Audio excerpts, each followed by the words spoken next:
La pasión es uno de los ingredientes intangibles que hacen mágico el mundo del vino. Recorrer historias que han pasado de generación en generación es uno de los propósitos que nos marcamos al arrancar a Sorbos y Bocados. Hoy el programa va muy de eso. Cuando la pasión mueve todo lo que haces, los proyectos se convierten en inmortales.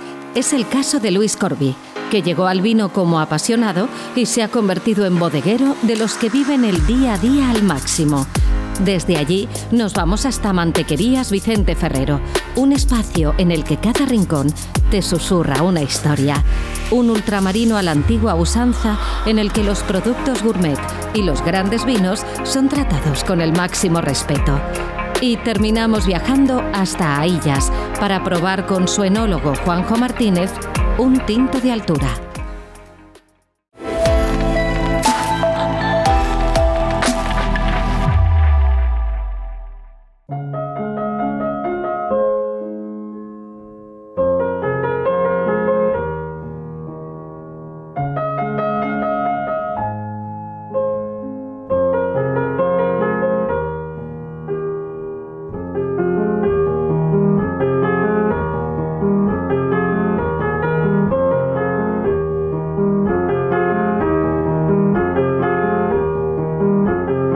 Muy buenos días, Luis. Hola, buenos días. Muchas gracias por recibirnos hoy a Cinco Barricas en tu bodega. Eres farmacéutico. Sí, estudié farmacia, sí. Sí. Es algo que nos une, yo también soy farmacéutica. Ah, qué bien. Siento curiosidad porque muchos farmacéuticos nos enamoramos del mundo del vino y hay otros que se deciden, como en tu caso, a tener su propia bodega, su propio vino. Cuéntame cómo ha sido un poco esa historia. Efectivamente, yo el mundo del vino lo voy conociendo muy poco a poco, ¿no? Y voy siendo un hombre aficionado simplemente a los vinos como tantos hay, ¿no? Con lo cual, pues voy descubriendo el mundo del vino muy poco a poco, ¿no? Muy poco a poco. Pero quizás donde entre un poco mi faceta de farmacéutico, ¿no? Es decir, yo soy elaborador de medicamentos, eso toca en los productos, eso de alguna manera me fue introduciendo muy bien al mundo del vino, fui conociendo algún bodeguero, sobre todo en la zona de Mogente, donde he tenido y tengo grandes amigos y ellos me han enseñado, han tenido mucha paciencia conmigo y yo pues nada más simplemente iba a aprender, ¿no? Efectivamente, pero en un momento dado digo, oye, yo quizás esto lo puedo hacer yo, ¿no? Caso error, es un sector muy difícil, ¿no? En la farmacia de tiempos inmemoriales ha tenido una relación íntima con el vino, ¿no? Pude descubrir en una serie de documentaciones y de pequeñas investigaciones cómo la farmacia y el vino llevan una relación bastante cercana, ¿no? Desde el punto de vista sanitario, desde el punto de vista analítico, desde el punto de vista... ha sido una relación, yo creo que muy por delante de otras profesiones que después se han ido especializando, ¿no? Los enólogos, los ingenieros agrónomos, todos estos. Fue un descubrimiento para mí muy interesante, ¿no? Después yo sentía una gran atracción por el gran contenido cultural que tiene el vino, ¿no?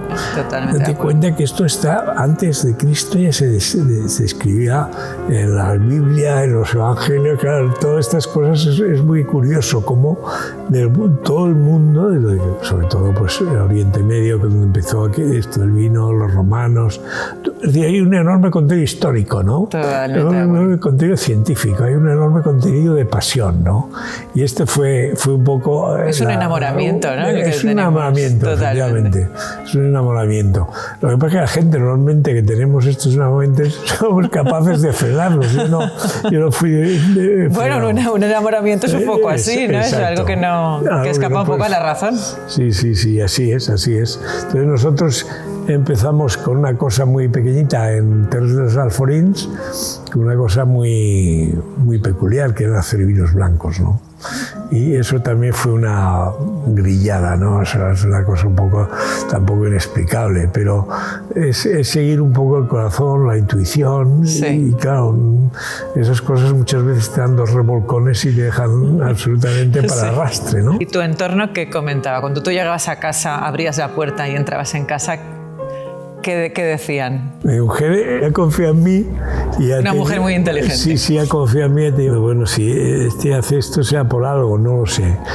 O sea que de alguna manera...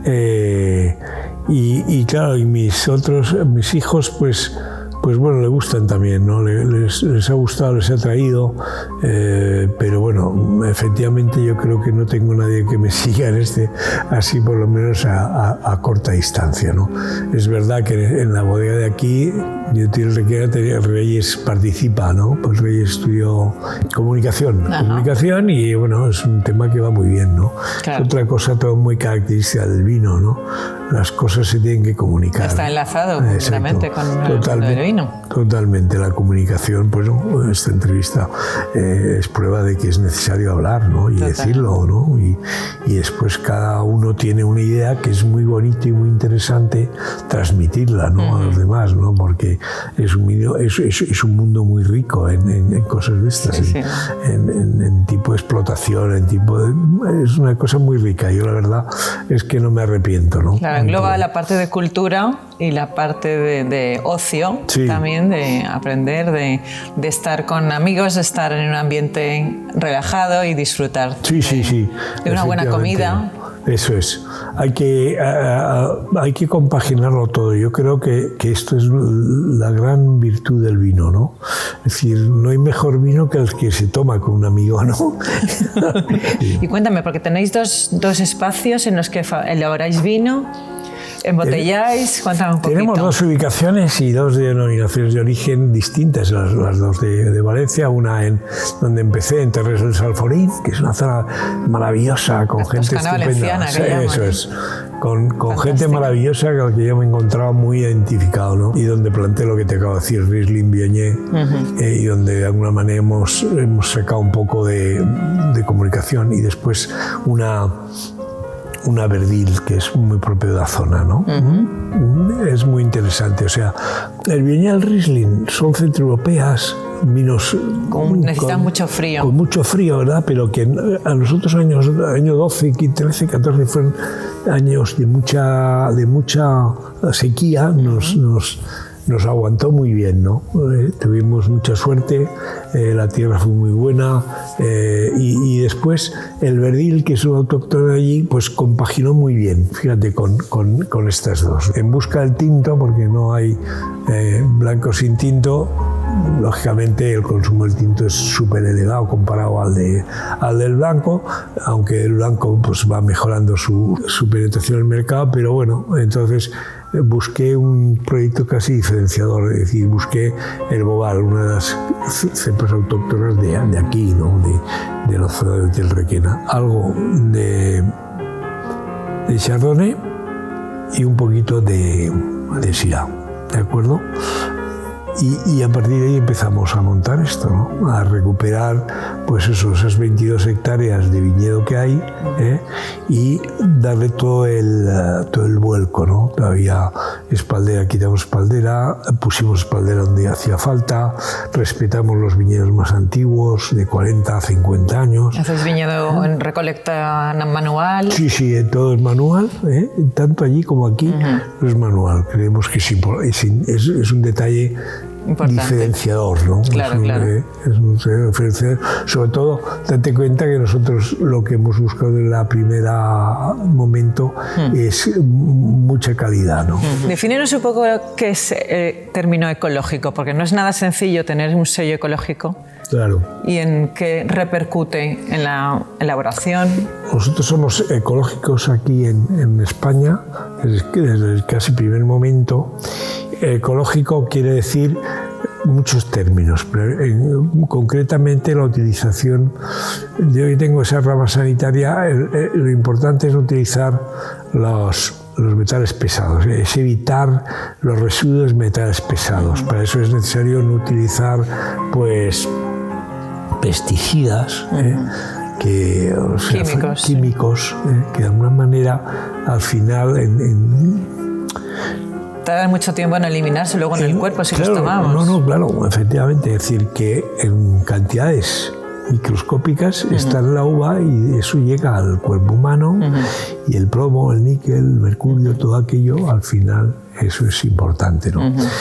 Eso es, digamos, con respecto a los pesticidas y plaguicidas, ¿no? Después el otro factor es lo que estamos ahora viendo, no sé si te das cuenta, que hay cubierta vegetal en una calle, en otra no, en otra calle. Eso se trata de cultivar un poco la microbiota, ¿no? Es decir, de crear una microbiota específica, que las plantas, los insectos, los microbios formen parte del cultivo de la vid, ¿no? Es decir, sabemos que los mejores agentes antipatógenos, por así decirlo, son la misma naturaleza, ¿no? Ya lo sabemos, que no hemos estudiado estas cosas y sabemos, y eso hay que mantenerlo, ¿no? Pues si no, tú la tienes muy bonita, pero no te crece nada, no hay nada bajo, no le aporta nada. No le aporta nada, ¿no? Y esto es otro de los grandes trabajos, ¿no? Eso exige labrar mucho. Nosotros hemos sembrado gramíneas, hemos sembrado varios tipos de plantas para que efectivamente esa microbiota vuelva a producir. Por lo tanto, todo eso ecológico es multifactorial, ¿no? Multifactorial. ¿Y qué uva es la preferida de Luis Corbí cuando está con sus amigos, que está a gusto con sus amigos de verdad? Mira, a mí me pones en un brete, ¿no? Sí, me pones en un brete porque son uvas que yo he plantado prácticamente, porque aquí en Requena hemos plantado 22 hectáreas de viña, hemos plantado 12 el año pasado, nuevas, ¿no? Hemos arrancado de cepas que no eran viables, ¿no? A mí hay un vino que me ha sorprendido mucho y que yo descubrí como consumidor y viajero infatigable en busca de cosas raras. Descubrí el Riesling, ¿no? El Riesling en el Mosela. Pero un descubrimiento absolutamente muy sorprendente fue el Viognier, ¿verdad? Los blancos, el Viognier ahí en la ribera del Ródano, ¿no? ¿Y qué te va a decir del Oval, no? El Oval es como ese es muy complicado, es como un caballo. Es un caballo desbocado, que desbocado. Ese es el reto, efectivamente. Sí, complicado. Pero ya has visto que este último que hemos sacado, las Oces, que es el primero que sacamos, con 3 años de... Pues nos han dado un premio extraordinario en Europa. Nosotros, que fue en Biofac, fue el vino, el número 1 de todos, de categoría absoluta. Una cosa sorprendente, estas cosas que mandas y no haces caso, ¿no? Y te estás esperando y ha salido el mejor, ¿no? El Cimera consiguió uno de los blancos muy buena puntuación también, un oro, pero este salió por encima de todos, ¿no? Los nombres que ponéis a los vinos, ¿de dónde salen estos nombres? Bueno, esto sí es una asignatura pendiente, ¿eh? Porque yo no soy creativo en esto, ¿no? Nosotros pusimos Clos Corbí, que era un poco, que es el nombre de la bodega. Al final, pues vamos a decirnos por este nombre para dar a las dos ubicaciones, ¿no? Y se nos ocurrió, ¿no? Clos, que es viña cerrada, concretada, bien determinada, bien delimitada, y Cor, pues Cor es Corbí, mi apellido es Corbí. Lo separamos Cor, que es corazón, que es pasión, que es pues que es lo que es, ¿no? Al final, ¿no? Un poco, y de vino en valenciano, ¿no? Pues Clos Corbí, ¿no? El Versat es, digamos, el que es el autóctono, digamos. El Versat es aquel personaje un poco versado, oculto, que controla un poco todo, ¿no? Pues es lo que quiere decir de la zona, ¿no? El verdil, ¿no? Y después, pues Maloco, pues un poco volvemos a los ancestros familiares, ¿no? Maloco es Coloma, Coloma al revés, es ¿no? Verdad, es verdad. Pero tiene un cierto, es decir, es que estás más loco, ¿no? Y vamos a brindar hoy con Maloco. Muy bien. ¿No? Muchas gracias. Bueno, un placer por ti. recibirnos y tanto que encantada. Sí. Salud. Salud.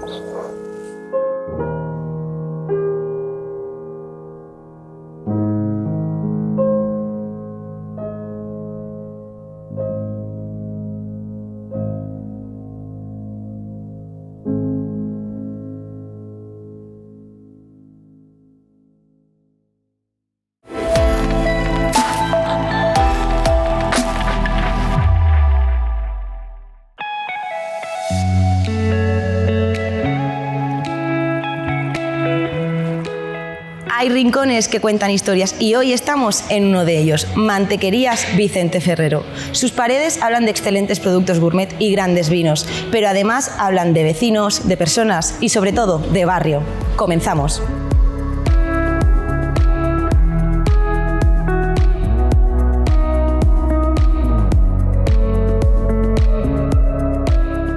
Bueno, mi negocio nace en el 2003 debido a que en la tienda que trabajaba se jubiló mi jefe. Dijimos, ¿dónde montamos el negocio? Pues yo la verdad he estado 33 años en la misma tienda, ahí frente al Mercado de Colón. Entonces yo no sé hacer otra cosa. Y buscando, dijimos aquí. Y el 17 de octubre del 2003 inauguramos la tienda. Entonces, claro, esto de lo que es al pensamiento que teníamos mi mujer y yo y mi hijo, yo quería hacer otra cosa, porque dinero no había. Y nos metimos y al final salió esto. La verdad que una tienda muy bonita, mucho sacrificio, mucho esfuerzo, nos costó mucho, pero la verdad que estamos contentísimos con el resultado. Es un barrio muy agradable, es un barrio que yo y mis hijos lo conocemos de estar toda la vida aquí, entonces toda la gente va por acá y todo el mundo te saluda. Entonces eso es muy importante para nosotros, porque es un respeto de clientes y amigos, o sea, se lleva todo junto y estamos muy a gusto con todo. Tenemos un producto de calidad, un producto que lógicamente no está en las grandes superficies, y eso es lo que nos permite mantenernos. Sí que es cierto que está muy parado, pero está muy parado porque al final son todo grandes superficies, supermercados, estamos rodeados. La zona, como te he dicho antes, es una pasada. Tenemos muchos clientes fijos de todas las semanas, que esos, yo creo que si estuviéramos, no sé, en Salamanca, nos llamarían para que les sirviéramos. Que pasa de padres a hijos y eso es muy bonito, ¿eh? Te llaman, se lo llevamos a casa, que necesito, no sé, si no lo tengo yo, voy a buscarlo donde sea y damos el servicio. Lo reparte mi hijo, si él no está, lo reparto yo, o sea, este servicio lo damos de continuo. Nosotros no tiramos a nadie, al contrario, lo que queremos es que haya ambiente. Pusimos unas mesitas a ver porque estaba todo muy parado, bueno, y las mesitas con almuerzos, oye, podemos ir 4 a almorzar, veniros. Y eso nos está permitiendo mantenernos un poco más. Pero si no fuera así, la verdad que está muy difícil, lo tenemos muy complicado. A mi hijo también lo conocen desde que era un crío, porque ya en la otra tienda, cuando terminaba el colegio, yo me lo llevaba en vacaciones de Pascua, Semana Santa, Navidad, siempre me lo he llevado. Porque al final en casa, que si el sofá, que si baja, hasta que tuvo 23, 24 años venía, y luego ya es cuando cerramos ahí que ya nos vinimos aquí.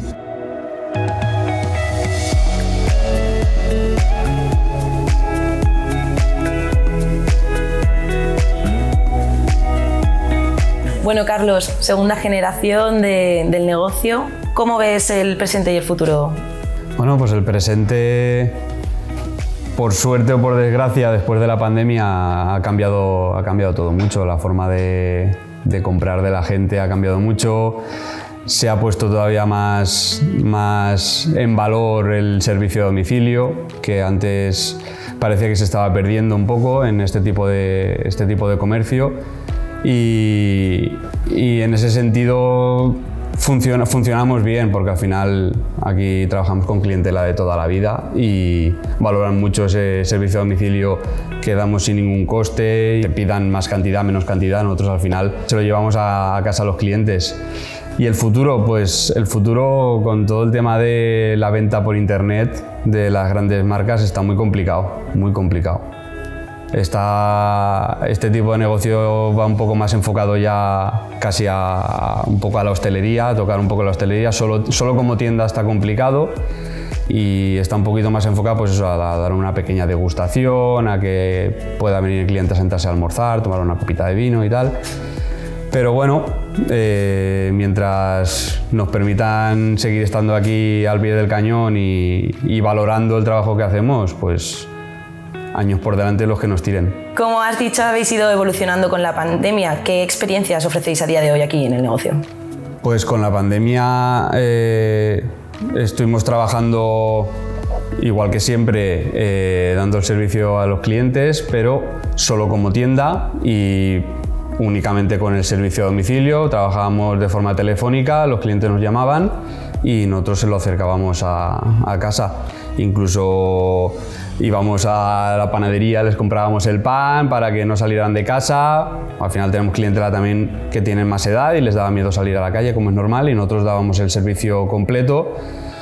Y sí que es cierto que a raíz de ahí pues, se ha quedado un poco más implementado el servicio a domicilio, que lo hemos dado toda la vida, pero parecía que se iba perdiendo un poco porque parece que a la gente o no lo conoce o como que le da a veces respeto decirle que les mandes cualquier cosa a casa.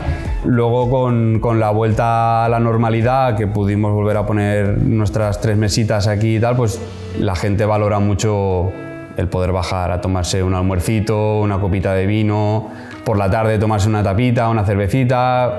Tenemos ya clientes habituales que hoy vienen todos los días a almorzar o a tomarse por la tarde un aperitivo.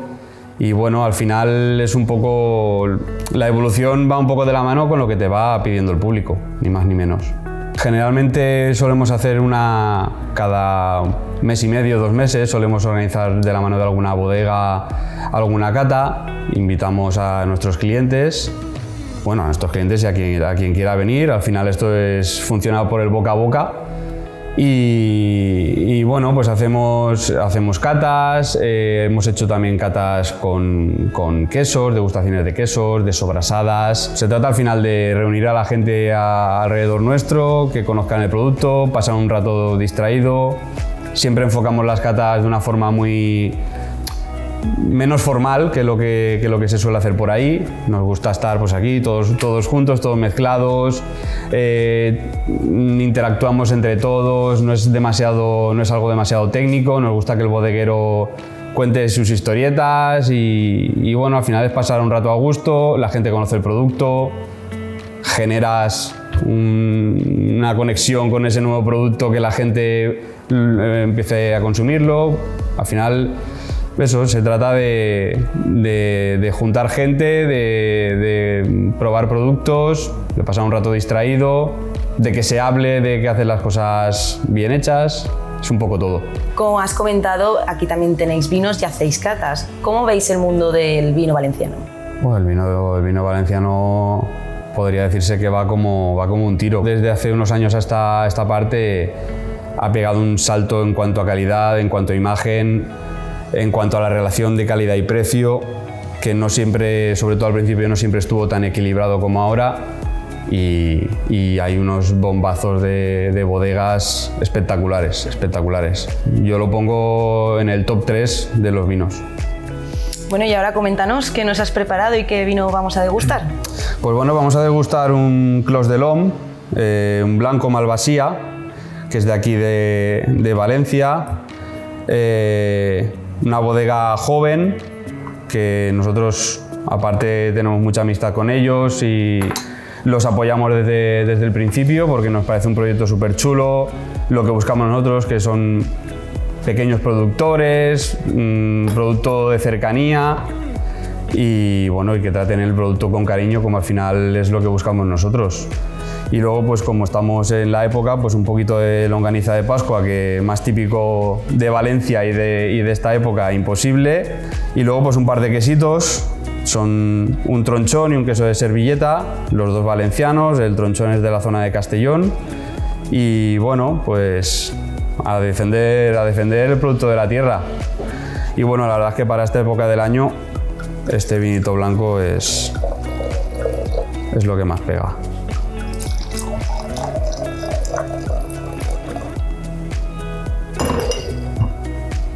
Bueno, pues vale, a disfrutar. Que aproveche.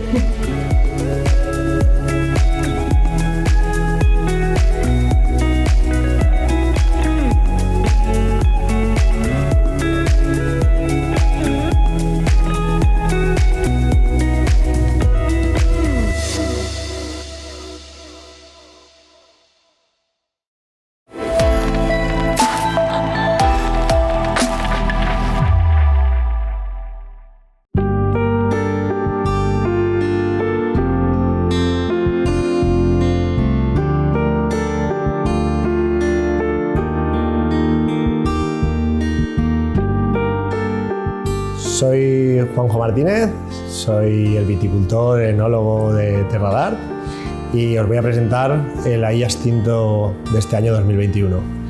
Tenemos un vino donde hemos primado una diversidad de variedades atípica. Tenemos 10 variedades tintas todas de la península, ensambladas directamente desde la viña, y estamos trabajando en parcelas desde 900 a 1200 metros. Al final lo que conseguimos con el Aillas Tinto es una diversidad de todo nuestro valle, de la parte alta a la parte baja, todas en la misma botella, y vamos a conseguir sobre todo fruta. Aquí buscamos que sea un vino que nos marque, cada una de las variedades nos va a dar una fruta y nos vamos a conseguir, con un trabajo luego minucioso en bodega, tener un vino totalmente diferente.